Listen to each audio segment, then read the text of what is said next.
And we're live for another Ovadia Heart Health Telemedicine live stream. And today's guest is someone whose passion, persistence, and behind the scenes leadership have helped fuel one of the most impactful movements in metabolic health over the past decade.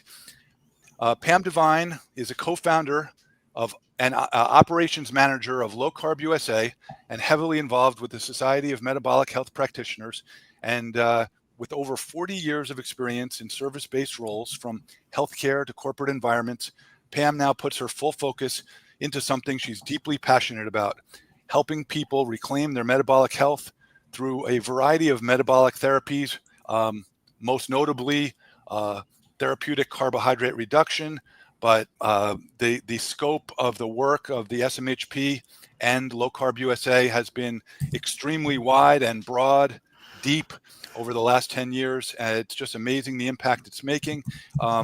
So Pam is like oftentimes the person behind the scenes that you don't see until the event itself, when she's often at the back of the room kind of running things along with Doug Reynolds. And together they co-founded Low Carb USA.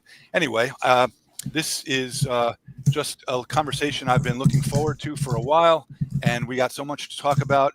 Before we get going, I want to just put our medical disclaimer up for our legal purposes, make our lawyers happy. Anything that is talked about today is not medical advice. And so if you hear anything and it makes you think, just be sure to talk to your own medical doctor or practitioner before making any changes to your nutrition, diet, or fitness. And if you would like any information regarding a medical consultation with Ovadia Heart Health, just email us at team@ifixhearts.com. And that's it. We'll get rid of the medical disclaimer. And Pam, welcome to the show. Thank you so much. I just want to get started with, we're coming up on the 10th anniversary of the San Diego Symposium for Metabolic Health, which is August 14th to 17th. But before we start talking about that, take us back to whenever it was like about 10 years ago, maybe a little more, when you and Doug got the idea to start out on this journey, which has had its ups and downs, but ultimately it's been just an incredible power in the metabolic health world. And how did it get started? Wow. Gosh, I'm gonna try to figure out how to make this really short or give you the short version. It's actually probably just over 10-year anniversary of finding out about low carb ketogenic diets. 2015. Early in 2015, we went down a rabbit hole. Doug started first, actually, and then it was probably 2 or 3 weeks into him going down the rabbit hole of how come I've never heard about low carb? How come I don't know what a ketogenic diet is or what ketones are? And realizing that there was a lot of science behind it, that there were some fueling strategies, because he's a marathon runner, that weren't what he'd learned, which was carb loading and, all the dextrose, glucose, sugar things that he did all along his marathon route. And, he'd run over 100 marathons as training runs. I always tease him, you ran over 100 marathons as training runs. And most of us have never run one for ultra marathons. And, he'll tell the story about how he'd be really nervous at this start line, and feel like he wasn't ready and feel like he hadn't even trained. And he thinks it was because he carb loaded so much that he was just loaded down. Anyway, as he looked at this, first he found Steve Finney and Jeff Volek's work, Art and Science of Low Carb Living, and some articles that they'd written and some research that they'd published, and really found it fascinating. And I just started to tell you like 2 or 3 weeks in, and I was like, are you still reading about that ketogenic diet? And he'd look at me and say, it's fascinating. And like, he was literally reading and reading and reading and reading. And then, he'd tell me a little bit about it. And all of a sudden he says, we're going to the grocery store, we're doing this. And I said, we're going to do what? we're going to go to the grocery store and I have a list. And again, he'll tell this and many times in stories, and he's even made a slide of it. Pam was shocked that he said he was going to the grocery store and he had a list. But, it's full of meats, and we had to really look for full fat yogurt, and the full fat things were really hard to find. And we were like, gosh, if there's something to this, it's going to be really hard, for other people if it's hard for us. But we started implementing it. Doug saw changes right away because, often men are quicker to see results than women, especially. I was just entering early menopause, so weight loss was really hard for me. But we were both struggling with having put on weight, even though we were more active than the majority of the people that we worked with. And at the time, we were in a really stressful job. It was a startup in a corporate environment, commuting every day, working in an office. But almost every night after work, we were running or walking, or we were really active in martial arts training. And we went either 2 or 3 times a week. And then we often went back-to-back classes. So 90 minutes martial arts, running probably 2 nights a week, and then volunteering at the running club to help marathon trainers on Saturdays. So it wasn't like we were just sitting in an office all week, and we were still putting on consistent pounds here over a number of months, and we couldn't figure out why. So you ended up experiencing positive results relatively quickly, and it became something that how long did it take you before you kind of determined that you were going to stick with it for both of you? Was it immediate or within a couple of weeks?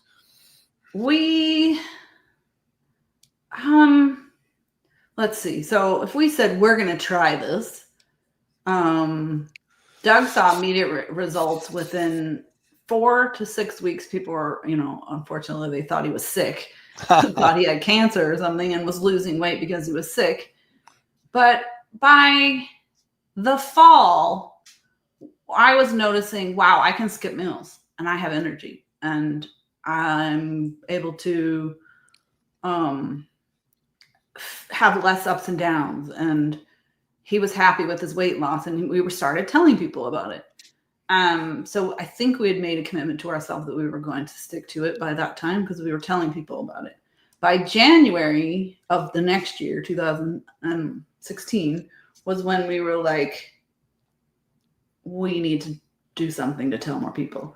We'd been to a small conference and seen some of the stories. We saw Jeff Volek live. We saw Mary Newport live, and we heard about the neurological aspects, the aspects that were going to help people with diabetes, some aspects of pain management and post-injury, like head injury. So in January of 2016, we said, we need to do something like this ourselves. We kind of talked to some people about doing some things together, and then that wasn't going to work out. So we're like, okay, we're going to do it.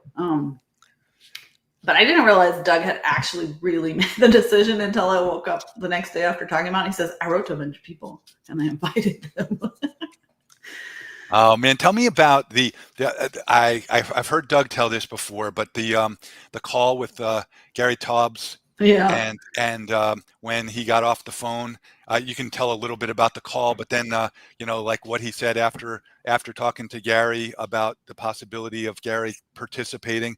That's a fascinating story, and the reason why maybe it's even more fascinating to me is because Gary's book, Why We Get Fat, was literally the book that introduced me to the low carb way of eating, and essentially was the catalyst that led me into this and changed my life. And Low Carb USA and the SMHP have been a very important part of my journey, which I guess we can, there's a couple little points that I want to mention along this conversation, because there have just been some really impactful things that have been a direct result of Low Carb USA. But back to that conversation that Doug had with Gary.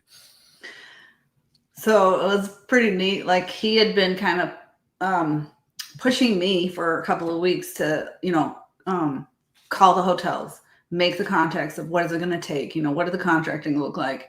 And while he was behind the scenes he had been introduced to more people than he'd originally reached out to, and introduced to, and Gary Taubes was one of them. And Gary said, before I accept your invitation to speak at your first conference, can we have a call?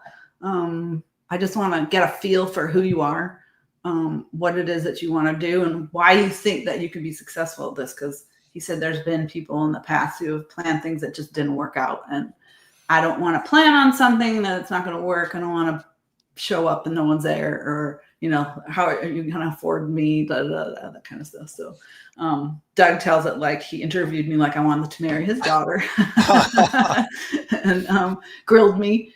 And then by however long their conversation was, he hung up and he looks at me and says, "Ooh, I think this just got real, because we're going to do this now. We're going to have to do this." I think you might have edited out a curse word, but I'm not sure. I think I remember Doug saying but so anyway, you knew that this was real, and you knew this was serious, and it was going to happen.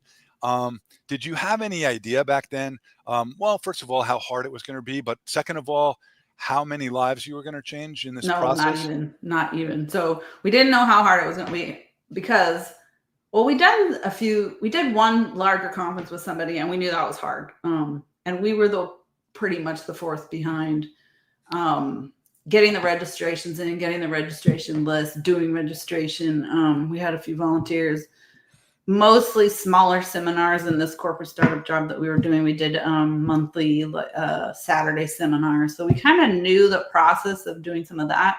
I did some of the contracting in some of the smaller places, but I didn't know the scope of it. And so, not really knowing, we didn't go in with a business plan. We didn't go in with, how are we going to fund this contract? There were some bigger quotes that came out, and I was like, no way. Can we do something at the Omni Hotel in downtown San Diego? We'll go bankrupt. But we thought we were finding something that was more manageable, and it was way harder than we thought, and it still is 10 years later, and what are we on now? 26 conferences? I don't know. A lot crazy like that. And every single one we worry, are we going to be able to make ends meet? And we've often not. But this is a sacrifice that we've made, and a commitment, because the very first conference we learned very early that this means a lot to people. We met people who had been stuck in a loop of trying to find help for their current health situation, and hadn't been able to find it until, for some reason, they went on the internet and they found the ketogenic diet and thought, this makes sense. Like, if the ketogenic, so for one instance, this lady had had a car accident, and she had crush injuries to her legs, but she also had a head injury, and she had already gone down the road of putting on a lot of weight, but now she couldn't work, and it got worse. She was not only not able to work, she was getting depressed. She was putting on more weight. She still had a lot of pain in her legs, and she was still dealing with head injuries and a few other injuries. And, I don't know if it was a year or two already down the line where she's like, what am I going to do? I'm disabled. I'm depressed. I can't work. I have pain all the time. And then somehow she was on the internet looking up like things for nutritional thing, how maybe I could help my brain. There's the ketogenic diet for epilepsy. I wonder, that's a neurological condition. I wonder, like, she had a rare condition where she was getting a lot of neurological symptoms, but she was having unexplained fever. She was having unexplained tremors. She was having a lot of things that didn't fit into a box. But when she tried the ketogenic diet, a lot of these things subsided, and she ended up being able to heal, lose weight, feel better over a short amount of time, like a shorter amount of time than you would think. And when she told me this story at our very first event, I was like, you've got to be kidding me. Like, I don't care how stressful this was. I don't care how much the hotel was hounding us for their down payments when we didn't have it, and threatening to cancel the conference. Doug wrote a lot of this stuff about that in his book, The Road to Metabolic Health. plug. Only because it has a lot of really personal We just got small. stuff about it. Yeah, well, you just flashed that book. Put that up again so people can see it. This is a story of the journey that basically you two took, and getting to, that was just published in January of this year, right around the same time as the Symposium for Metabolic Health in Boca Raton, Florida, which was another great conference. And that book can be found just by doing a simple Google search, The Road to Metabolic Health and Doug Reynolds. It's available on Amazon. It's available as a hardcover, as a soft cover. I have the hardcover myself. To. Oh, no, not listen to. I think you can get an e-book, but I don't think you can listen to it yet. I think you're right, but it's a really good read, and it has a lot of the story behind this. You just talked about the basically the life-changing impact that of one particular person at one specific conference. And I mean, I've been to a lot of the symposiums, not even half. You've done well over 20, and I mean, I've lost count myself, but I think I've been to like 6 or so, and they have personally changed my life. But I've also been in the room watching things that happened that ended up changing other people's lives. I mean, I met in 2020, which was my first conference. I met Dr. Brian Lenskis for the first time after listening to him on Low Carb MD many times, and he'd already begun to have an impact on me through his podcast. But talking to him in that room, we were having a conversation, and he was working in a mainstream medical practice in San Diego, high stress, endless numbers of patients with like 7 or 10 minute visits. And we started talking, and I could see the passion in his eyes. And he was telling me what he actually did for his daytime job. And I said, when are you going to switch? I knew instinctively that he couldn't be happy. And all of a sudden he started talking to me about his plans. And so I was one of the people, and as I'm sure many other people at that conference got to talk to Brian and hear about his plans to switch to a private practice where he's doing metabolic health and making real differences in individual patients' lives, taking people off type 2 diabetes medicine, doing, unbelievable things, helping people with their mental health and focus and clarity, obesity, obviously losing 30, 40, 50 and more pounds. So, you can just start to see the ripple effect. Brian's life changed, but then all the people in his new practice in San Diego and now in Arizona, those lives are changing, and they will continue to change. And I just actually would love to hear, I think, you probably have countless stories, but what are some of the things that have, other examples of things that have made a huge impact on you? And it doesn't have to be, it could be anything, like you've done so many things, but and give some individual reasons why a person would want to be in the room for the 10th anniversary symposium in August 14th to 17th. Why it makes sense to book, you got to book a plane ticket. If you don't live in San Diego, you got to get a hotel room and you got to buy a ticket. But why would someone want to do that? I think you said something the other day that when we were talking, you said it's the best bang for your buck to go and be able to hear the information, meet people like the kind of people that you've met. And I want to go back to Brian, because Brian Lenskis was a successful doctor already in his own right in a lot of different ways, right? But he was finding out, wait a second, I'm frustrated. I'm not making the difference that I wanted to make. And my own personal health is not what I want it to be, right? So it was probably 2015, 2016 where he found Jason Fung's work and started thinking, okay, let me do some fasting. Let me do some intermittent fasting. Let me start implementing low carb. And it was early in 2017. Funny enough, I was pounding the pavement with flyers, literally with paper flyers to doctors' offices. And I think I drove past his office, but I didn't actually bring one into his office. I went down the street and around the block and around the corner, but I missed his office somehow. He still found out about the conference and decided to come that year. And he contacted us. The conference was probably July that year. He contacted us in late September, early October, and said, "Hey, I just was at your conference. I can't believe the people that I connected with and the dots that were connected for me, because I went to this for my own personal reasons.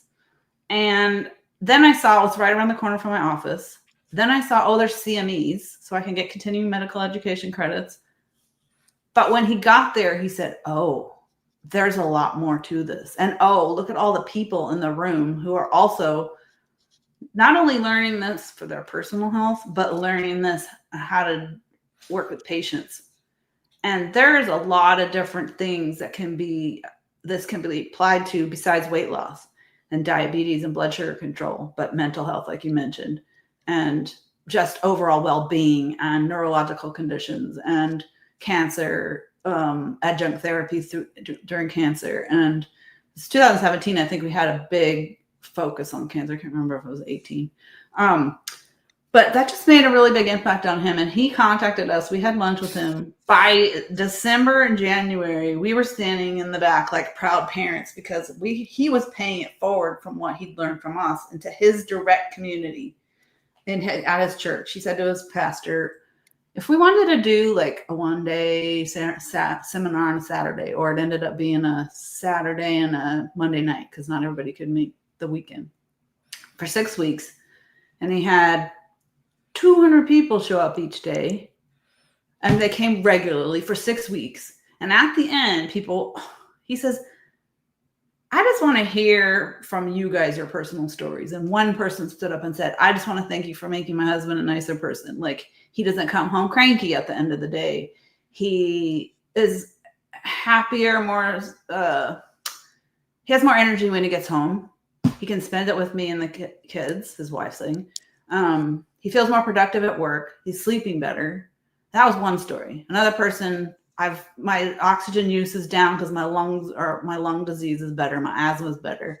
A lot of weight loss stories, getting off diabetes medication stories, getting off high blood pressure medication stories. And this was just 2 years into Doug and I doing this and going, oh my goodness, like now Brian's going to make more impact as he reaches more people. He hadn't even started his podcast yet, Chris. So then he starts Low Carb MD podcast, and then it's like 1 million downloads and another 1 million downloads and more physicians learning from him. And then more people are coming to the conferences and they're talking about their patients and how they can help, and saying their frustration. Like he was saying, I'm not helping my patients the way I want to, and I'm not healthy like I want to be. I'm giving them the same advice. So then we met Tro as he's working with Tro, and Tro saying the same thing. If you guys haven't heard a story, I'm sure you have. It's like Dr. Ovadia's story. I'm giving my patients this health advice to eat less and move more. Who can eat less and move more? Like, you're tired. You don't have enough fuel. You can't move.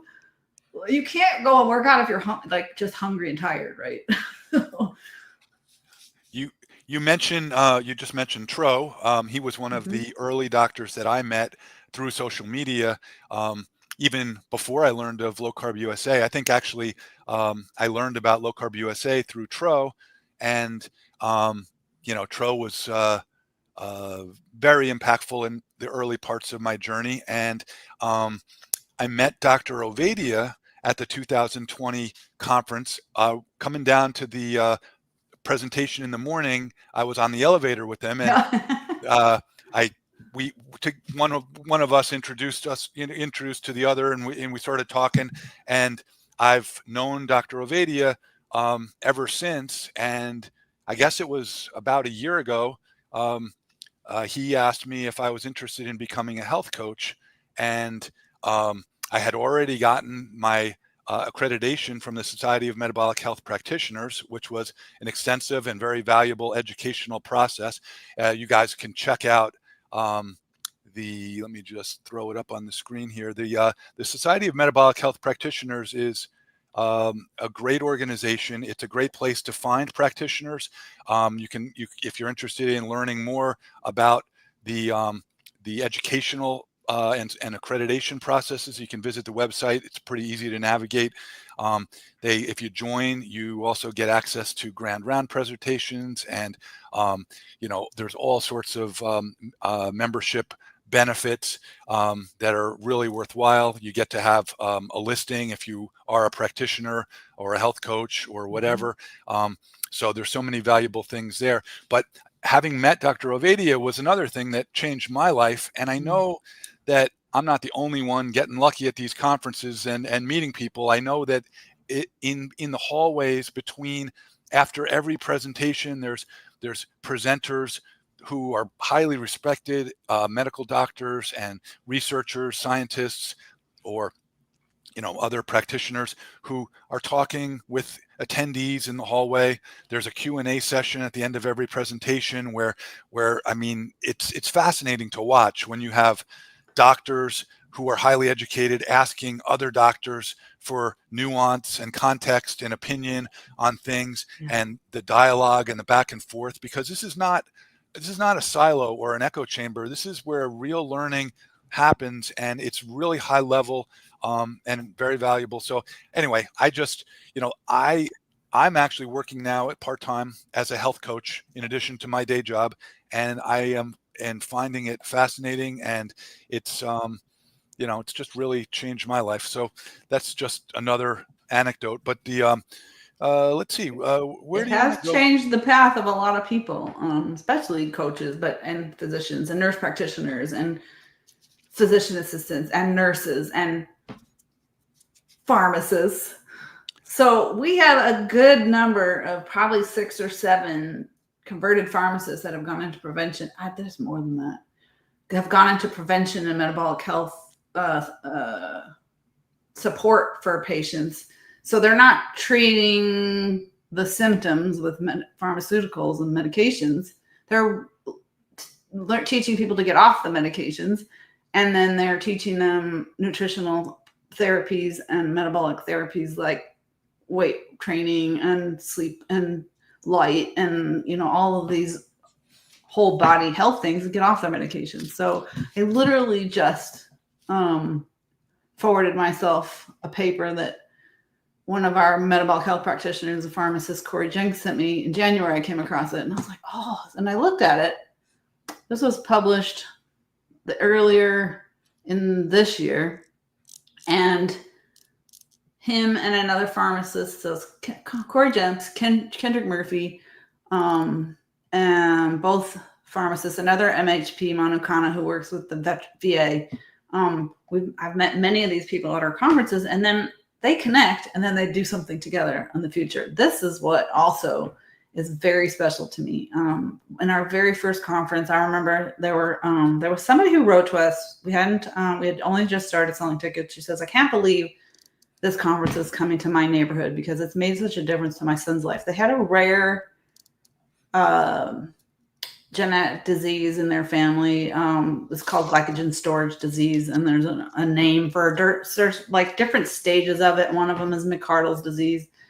And we invited her and a group of people that she knew. A couple of them were doctors, and they were international doctors. One of them was in the States. One of them was from Sweden. Another lady came from Italy. This mom came, and another mom came about her daughter, and one of the physicians had a daughter. And I remember thinking, they were on the stage. We let them tell their stories briefly, and I'm thinking, wow, there's some physicians and researchers in the audience. I wonder if they could do something. And I had no idea. I was like, Eric Westman's in the audience. Maybe he can do something with them. Actually, I wasn't thinking Eric Westman. I was thinking Jeff Volek and a couple other people, knowing that they did research and not realizing how much research and publications Eric Westman did. It was probably 6 months later, and they were talking about that they had done a case series with all those people. And I was like, people are collaborating together, doing things after these conferences. And that was the very first one that I saw. But there were people who I knew met there or met at another conference. And I'm like, they're working together now. Like you met Dr. Ovadia and you're working with him. Brian Lenska's met another physician, and then he originally opened up his new practice with her. She's since left, and he's working with other people now. But the collaborations that we've witnessed come out of this. So it's so valuable to come and meet people. You're going to meet like-minded people. You're going to meet people that can go down the next part of your path with. Tia, who works with Dr. Tro now, is another one. Tia, why am I not remembering Tia's last name? Reed, thank you. Because I had anyway, Tia Reed, her cousin came and had found Dr. Robert Sivas, and Dr. Pata, who helped him along with his health journey. And he introduced Tia, who's in Chicago, and I think her cousin is in Arizona.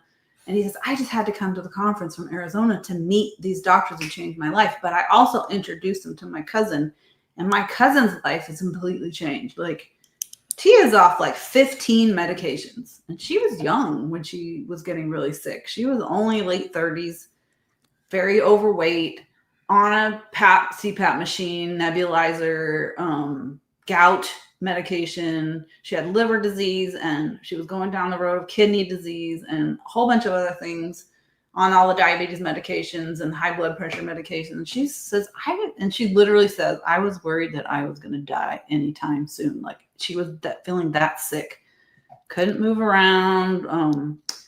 And her cousin introduced her to Robert Sivas and Dr. Pata. And then he asked her to come to the conference, and she met people there as well as he did. And I think she's been to everyone since, only because of how much difference that it made and what she learned every time. And she was been working in the hospital system for 5 years since the first time that we'd met her. And she just went out on her own, quit her hospital job. By the way, she's working in the dietary department. She got her metabolic health practitioner accreditation and said, I really want to help people. And my dietary department isn't as open as I hope they'd be. Like, she had some conversation with them about low carb. And one of the things that the SMHPs really want to work for and advocate for and work with other people for is to make these kind of changes in public policy, and that won't get changed because the hospital system is going to say, I need to follow public policy. The nursing home is going to say, I need to follow public policy.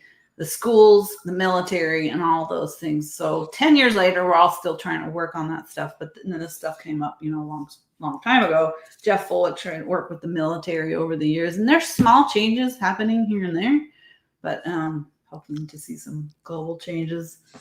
Before we get too far, we're at the half hour mark. Oh, wait, I'm gonna interrupt you. Okay, you guys, I need to highlight Chris Cornell first of all. Today's his birthday, and he decided to spend it with us. Oh, you're not able to see that. Happy birthday, Chris! I meant to do this earlier as we came on. Everybody, please join me in wishing Chris a happy birthday. Well, thank you very much. I appreciate that. I got a lot of nice birthday wishes today, and it's really nice to be 61 years old and be the healthiest and strongest and fittest that I've been in my life. Maybe except for a senior year of high school or something like that.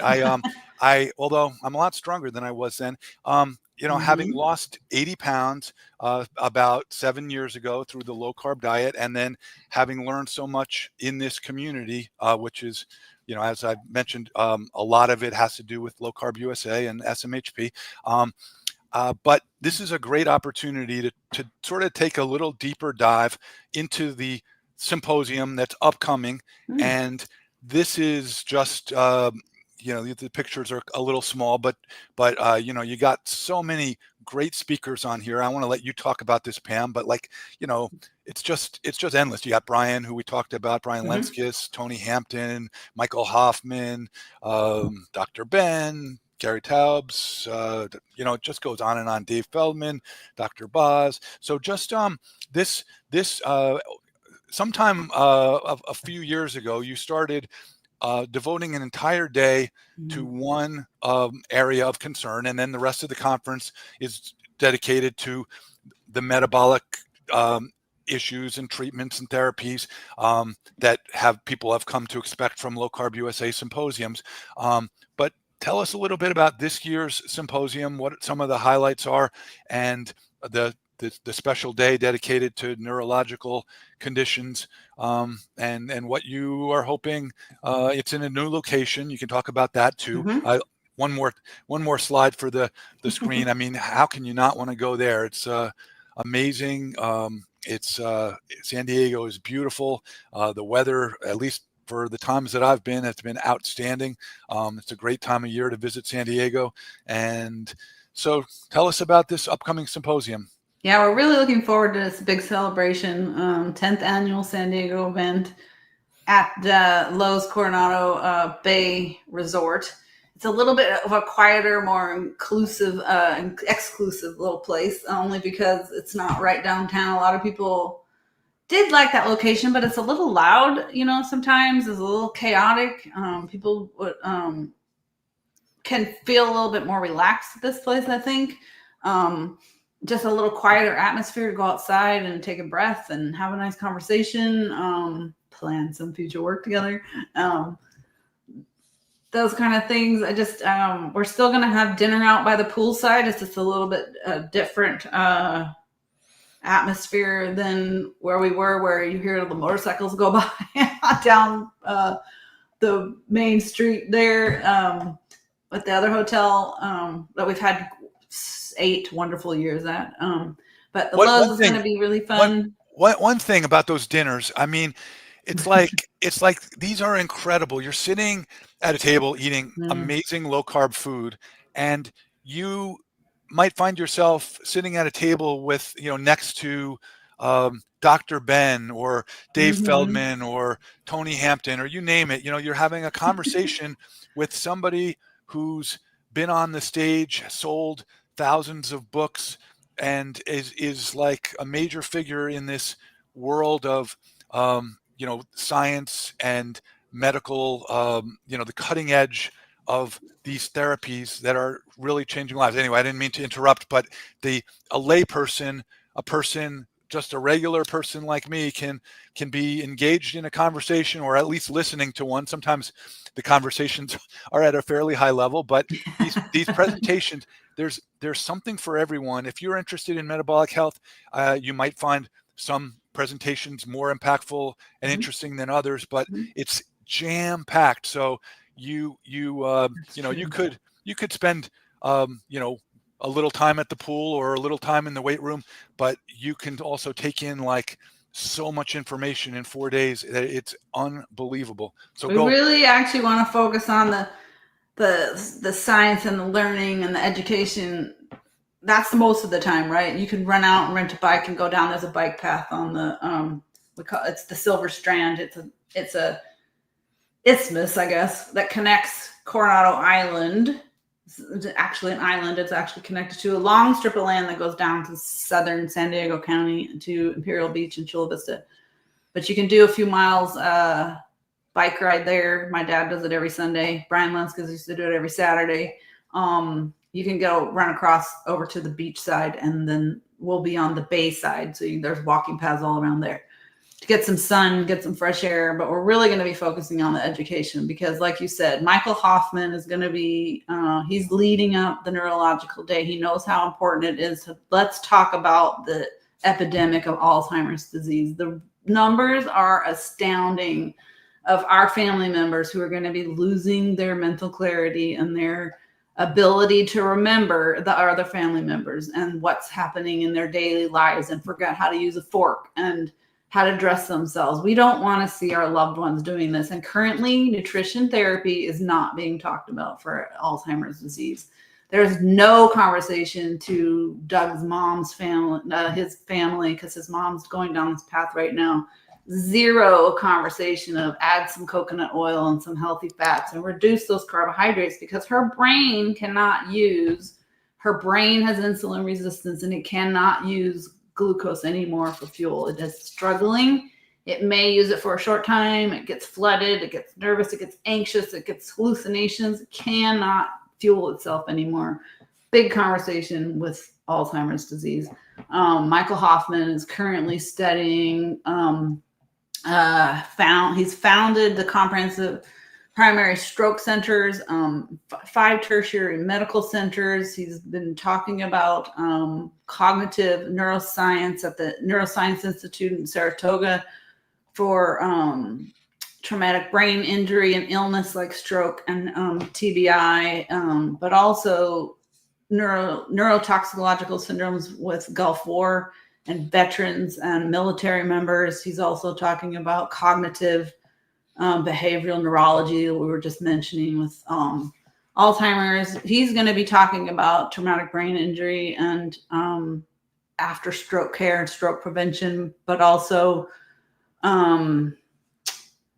the other neurological diseases that everybody thinks, oh, there's nothing you can do about, like ALS and Huntington's and muscular dystrophy and MS, muscular sclerosis.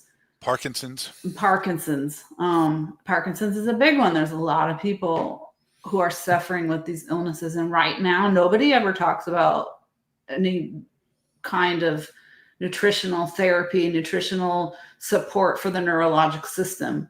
Chilla Ari D'Agostino is going to present her research on ketones as a fuel source for the neurological system.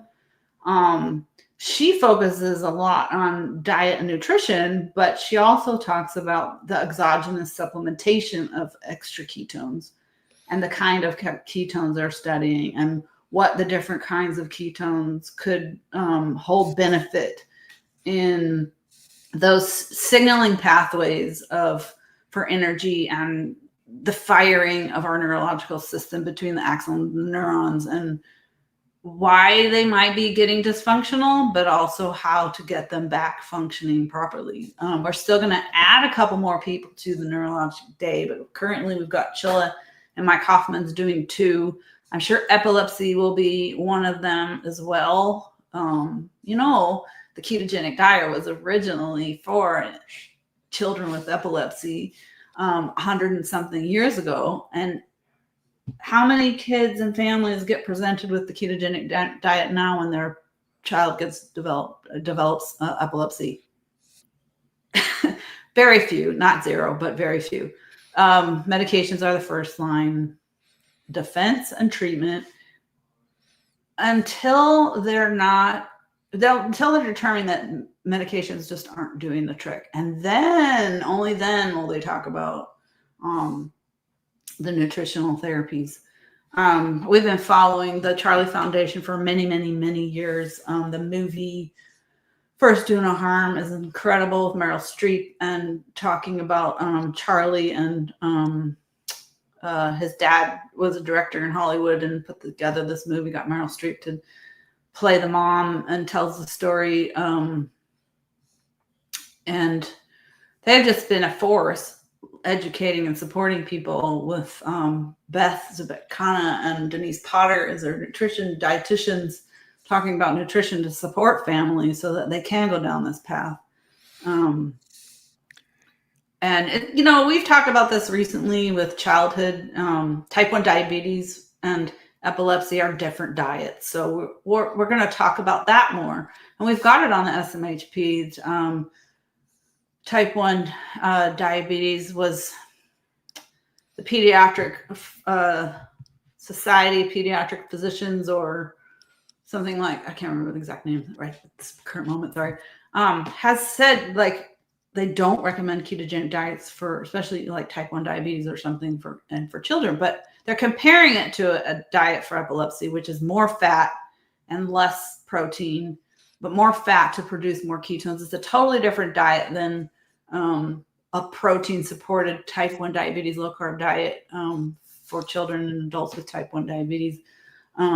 There's links on the Society of Metabolic Health Practitioners to support anybody who wants to start doing that or do it. Practitioners who want to help support patients. It's a link outside that Beth McNally and a number of people in the type 1 diabetes community, physicians, put together as a resource. We've got it linked there, as well as Chris. We've talked about this a lot, and you've mentioned it a lot. The type 1 diabetes focus day was a couple of years ago in Boca. That was one of the most impactful events that I've ever been to. When there's so many physicians out there, nutritionists, dietitians, who don't understand a low carb diet for a type 1 diabetes patient, the amount of pushback that they've had to make to implement this in their lives or to find the information is astounding. And when you hear from a patient with type 1 diabetes, who has to, or a mom who has to be their child's pancreas and either be the one themselves or be the parent, making sure that this person has enough insulin and not too much insulin, like just enough insulin to keep their blood sugar at an even keel and not go too low and not go too high. And the lows are what scares most people. And endocrinologists aren't quite up to understanding how to avoid lows with too much insulin. Is to the law of small numbers is what we've heard them say, to keep that more of a steady line and not risk going too low, and how to monitor and just give just enough blood, dextrose or sugar, just to raise it just enough to stay and not go high and need more insulin. But the stress that has put on people, the stress that one patient told me, like he was just so stressed out all the time about worrying about how to keep this level and not get sick and not create a life-threatening situation, it's just so stressful for them. And if they can limit that kind of stress and fuel and nourish their bodies or their children's bodies so that there's less of that stress, why would we not want to do this when there's just the assumption that the medical community makes in many cases is that people will not do the lifestyle things that are necessary to achieve. Let's empower people that they will do this and they can do this, and it's not too hard. That just gets me, right? Especially if the person is motivated to take control, they should be allowed to take control. And what the mentality often is we're going to manage these symptoms because that's the so-called safe way to do it. But in many cases, what you end up doing is settling for a less quality of life. And in many cases, you're going to end up with a shorter life. If you spend years with high blood sugar, you are going to, your organs and your extremities are at risk, your eyes are at risk. And these are real risks that take away from a person's quality of life. And I learned so much at that type 1 conference because I got to sit at the table with people with type 1 diabetes who I had never had a discussion with someone about what it's like to have type 1. And they explained how they managed right there at dinner. They would be taking their blood sugar readings and be deciding, what, if anything, they needed to do with respect to insulin. And it was fascinating. And these people were living life the way life is intended to be lived. And there are so many stories about people that are not allowed to do that. And this is not just for type 1 diabetes. It's for people with type 2 diabetes or a whole list of other metabolic diseases, which so many of them are literally reversible and curable with the right diet and other lifestyle. Type 1 is not curable, but it's definitely something that can be very well managed. And so it's inspirational to me. And I have a brother who's younger than me by almost a decade, and he's got type 2 diabetes, and he's lost the function of his kidneys, and he goes to dialysis twice a week.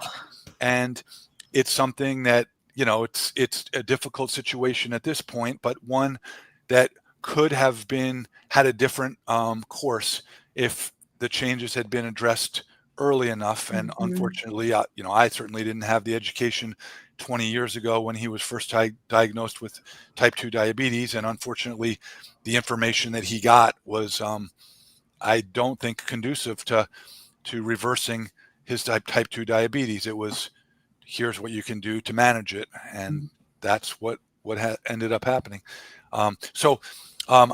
Before I miss the opportunity, let me put another on the screen. If you look at this image, you will see there's a discount code in the upper left. It's iFix Hearts. And if you use that discount code, you get 20% off of the Low Carb USA Symposium tickets, as well as the low carb meals and the optional CME credits. So that is well worth doing if you're interested in going. And there's also virtual options for these symposiums. So if you can't find a way to get to San Diego in August, you can also get the virtual option, and you could also get the CME credits. So what else, tell me a little bit more about some of the highlights. We can talk about the special day, the neurological conditions, Mhm. but also some of the other things that people learn at these conferences, because, there's, I'm fascinated. There's so many people on the I speaker know. list that, and I've heard Gary Taubes talk so many times. I've watched his presentations live and virtual. But, I know it's fascinating to that the historical aspect that he goes into, right? Um, we I don't think it means as much to people until they start hearing, wait a minute, there was a path that nutrition science went. There was a path that nutrition recommendations went. And there was a fork in the road at every year. Well, I mean, there was a fork in the road look at this, Pam. whenever. We just got a comment. Um, it's Mm, unfortunate. There's so many sad things that, no. sorry to hear about this, live healthy, but this is part of the reason why these conferences and symposiums are held twice a year. And we, we want to try to help people address these things. Thank you for sharing that. And anyone else that has comments or questions, you can share them, and we will address them. So I'm sorry We for would love interrupting. that. No, it's fine. I think about all the people that I've met who've lost a loved one to diabetes or watched their loved ones suffer in all different ways. Losing a limb to amputation with diabetes, heart disease, kidney disease, like you were talking about, going blind, or Alzheimer's and losing their memory. It's heartbreaking to watch a family member. I tried to share some ketogenic science with my mom's side of the family, who we had a glioblastoma. My uncle developed a glioblastoma, and they were bringing him chocolates in the hospital, and they weren't understanding the power of nutrition, because like they were going to one of the really well-known Dana-Farber Institute in Boston. And until places like this are talking to patients about this, we're not making that kind of difference with people. And the more, but every event and the events around the world, because we went to the Low Carb Down Under not last fall, the fall before, and they're doing tremendous work educating practitioners and the public. The Public Health Collaboration in London just had their conference.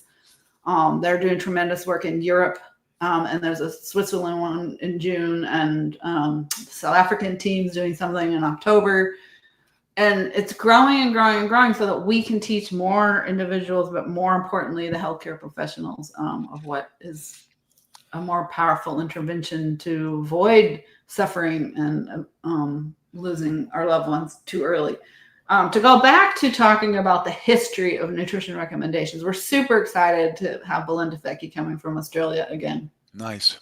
Aha moments for a lot of people, that the nutrition recommendations for a higher carb diet and where they came from, and the anti-meat campaigns have started with a more religious ideology, interestingly enough, and the dietitians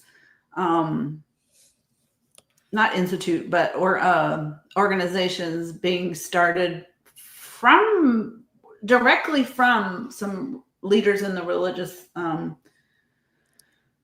leadership early on, and then the cereal industry also, and the higher grain recommendations coming from more of a religious ideology than a nutrition science background. But then they partnered up with nutrition science, and they buried sugar, and other researchers buried the sugar aspect. And Gary Taubes talks about that some research that was showing sugar and diabetes, and sugar and weight loss, and sugar and contributing, and grains that turn to sugars, and those higher carbohydrate diets being problematic for heart disease and some other things. And then we went down, it's more for the fat, and let's lower the fat and the meat content. So we'll talk a lot about that, and with Belinda and Gary Taubes for sure. And then Peter Ballerstadt will talk about the power of protein and power of animal source protein. Nobody likes to kill animals and to eat them, but we've been doing it for millions of years. And as a nutritional aspect of our diet, it is the most powerful. It has the most nutrition for us. So we talk about sustainable farming and agriculture, and all the aspects of what may be better for human health and the health of our planet and that kind of stuff as well. Robert Kiltz is going to be talking about carnivore diet for women's health and fertility. I don't think when people go to their OBGYN or to fertility and talk about fertility that anybody talks to them about nutrition. That is an enormous problem right now. There are so many women, couples struggling with fertility issues, and a lot of it comes back to the foods that we're eating and and other aspects of our lifestyle and our behavior, stress, sleep. But the foods we're eating, eating a high carb diet with a lot of refined and processed foods is not helpful.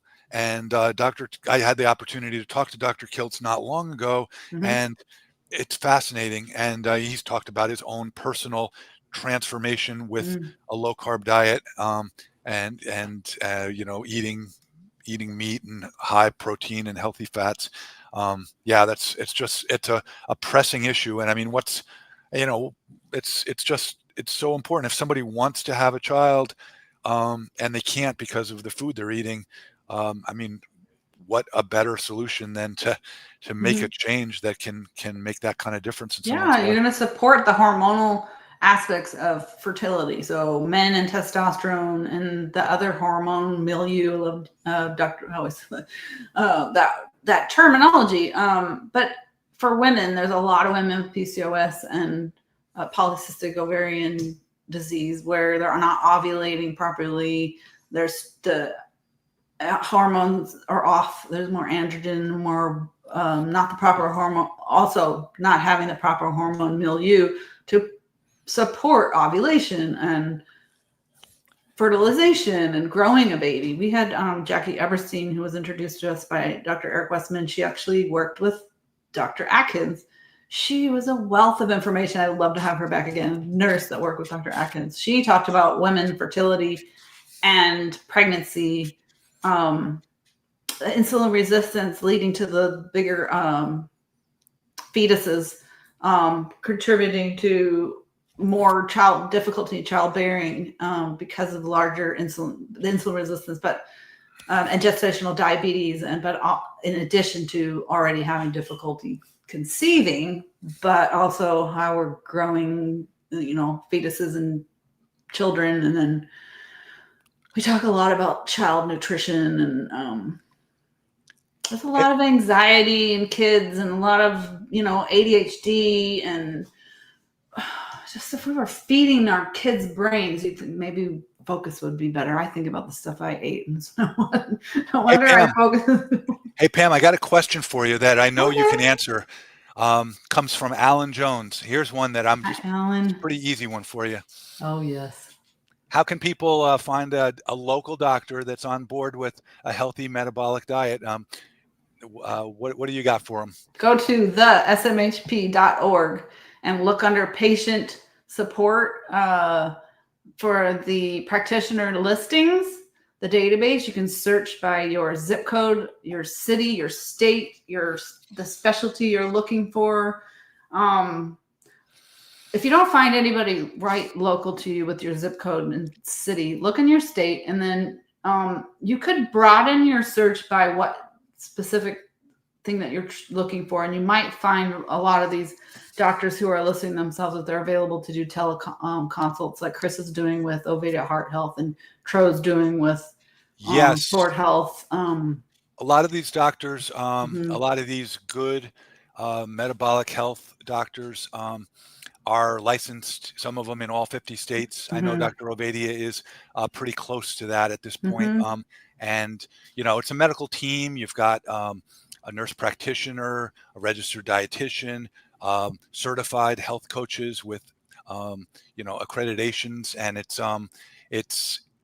a full team. And sometimes the telemedicine is more convenient and easier to use than, getting in your car and driving, unless the doctor's right down the road. It's an effort sometimes. Anyway, Yeah. I will just, since I have the opportunity, if anybody wants to work with Ovadia Heart Health, all you have to do is visit ifixhearts.com/talk, and you can schedule a call with our metabolic health coordinator, and then that you can get all the information with all the options and how you can work with Dr. Ovadia and the team. We're getting close to the end of our hour. Actually, we're at the hour. It's been a fascinating conversation. I definitely want to give you the opportunity to, add anything that you might have missed while you're thinking of that. I want to just put on the screen one more time the beautiful San Diego setting that is where the conference will be held in August. And this is the image for the event with the confirmed speakers, and you can find you can register at LowCarbUSA.org. It's very easy to find the event.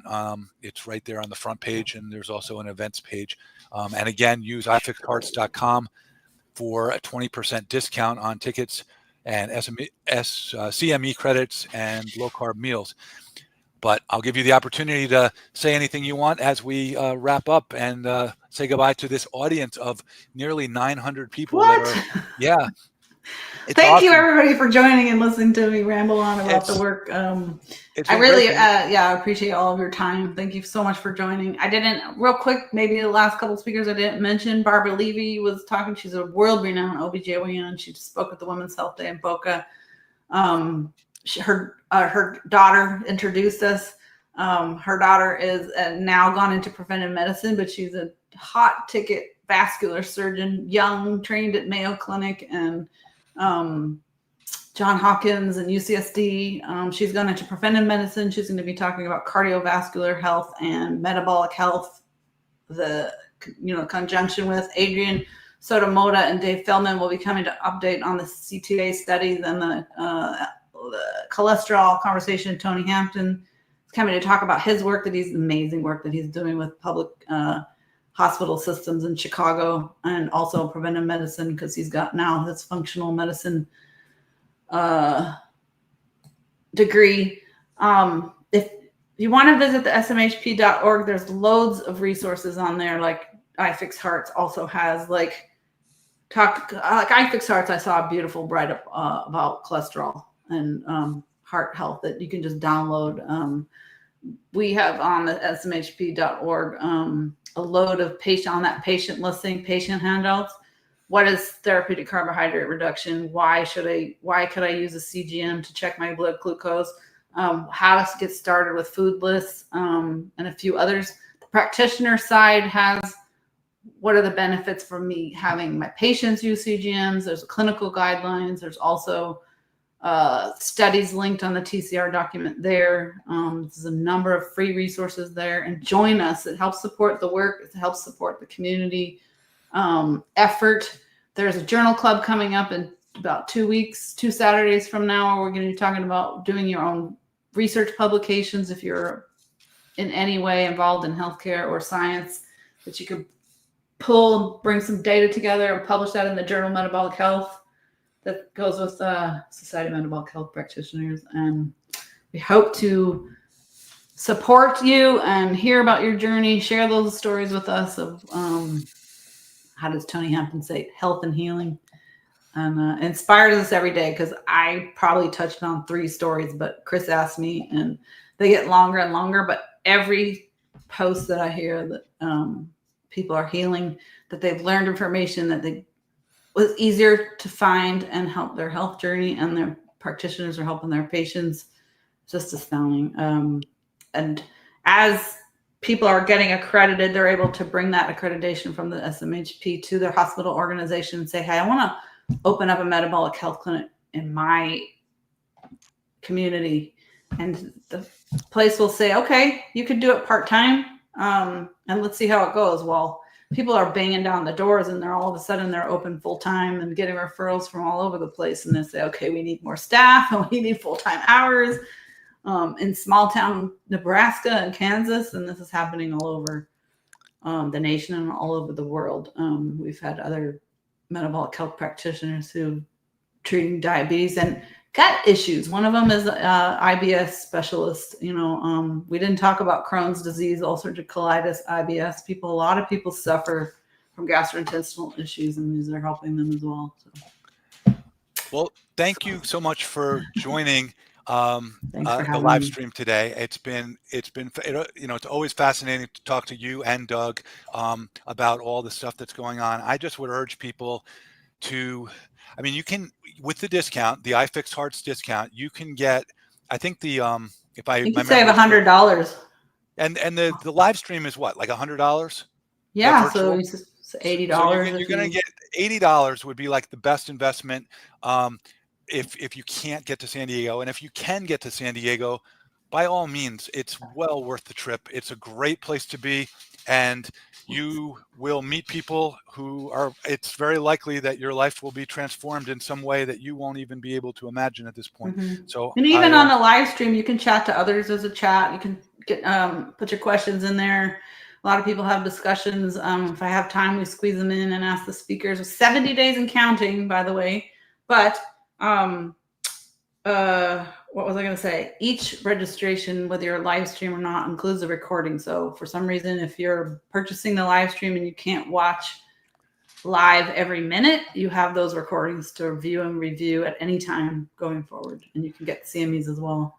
Awesome. We just hit 900 viewers and it's time to sign off. So Thanks. It was great. We will have this recording is going to be on the iFix Hearts YouTube page. We will be posting an article summarizing this interview, and we'll have the link to the recording. So anybody that missed this, it'll be available, and you can share it with others. And hope that you go to the symposium in August. Take care, everyone, and thank you very much for joining us.